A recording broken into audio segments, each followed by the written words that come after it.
रूस के हमले कीव पर तेज हो गए हैं। गुरुवार को कीव पर रूस ने बड़ा हवाई हमला किया। इस हमले में 21 लोगों की जानें चली गई जबकि 50 से ज्यादा घायल हुए। रूसी सेना ने 598 ड्रोन और 31 मिसाइलें दागी। इस हमले को 2022 में शुरू हुए युद्ध के बाद से बड़ा हमला बताया जा रहा है। इस बीच यूक्रेन के राष्ट्रपति ने पुतिन की मंशा पर सवाल उठाए हैं। जी हां, आपको बता दें कि यूक्रेन के राष्ट्रपति वोलोदिमीर ज़ेलेंस्की ने कहा कि पुतिन शांति के बारे में नहीं सोच रहे हैं, उनका मकसद युद्ध करना है। यह हमला सिर्फ यूक्रेन ही नहीं बल्कि यूरोप और अमेरिकी राष्ट्रपति ट्रंप के खिलाफ भी सीधा संदेश है।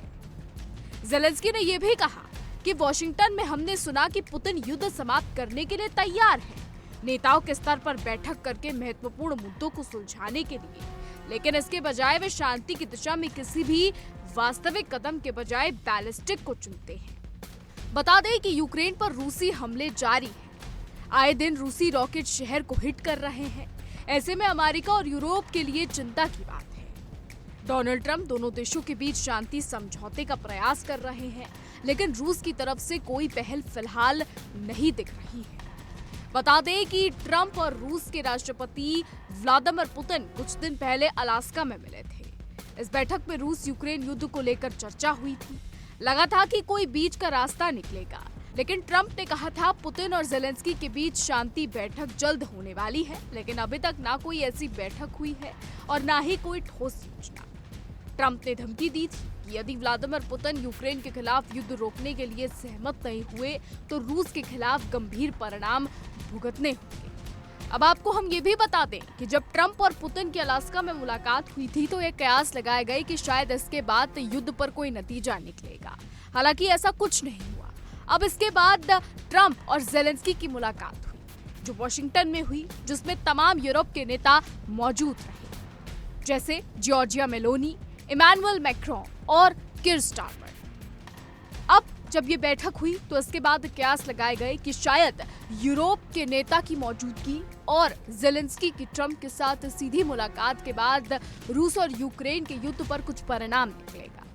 हालांकि इस बैठक का भी कुछ नतीजा नहीं निकला और अभी रूस यूक्रेन पर हमले कर रहा है। लेकिन इस बीच हम आपको एक बात और बता दें कि जब पुतिन और ट्रंप की मुलाकात हुई थी तो पुतिन ने ट्रंप को अंग्रेजी में मॉस्को आने का न्योता दिया था, जिस पर ट्रंप ने हंसकर जवाब दिया।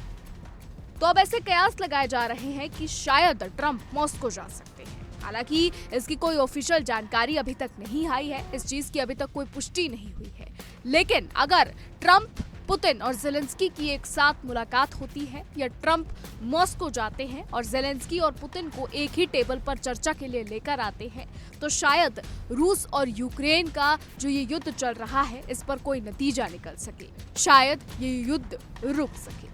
हालांकि अब आने वाले समय में ही देखना होगा कि क्या कुछ होता है। इस बीच बता दें कि खबर ये भी है कि शायद ज़ेलेंस्की और पुतिन भारत आ सकते हैं। खबर है कि पुतिन इस साल के अंत तक भारत आ सकते हैं और ज़ेलेंस्की को लेकर भी यही खबर है।